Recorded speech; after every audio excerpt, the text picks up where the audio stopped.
যাদের নানান সমস্যা আছে, হঠাৎ বডি হিট গরম হয়ে যায়, নানান অসুবিধা হয়,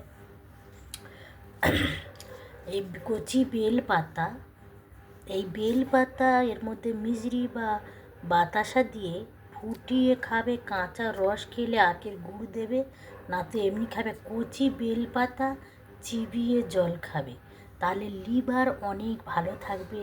আমরা 12 মাস বেল পাই না।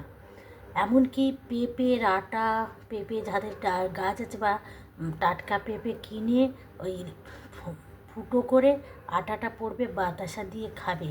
অনেক যাদের রক্ত আমাশা বেরোয়, অনেক রকম নানান সমস্যা আছে লিভারে, তারা ভালো থাকবে, সুস্থ থাকবে। কচি বেলপাতা অতি অবশ্যই খাবে, এবং বেলপাতার রসও অতি অবশ্যই খাবে। ভালো থাকবে, সুস্থ থাকবে, লিভারের অনেক রোগ মেরে দেবে, এমনকি পুরো বডির নানান রোগের নির্মূল করবে।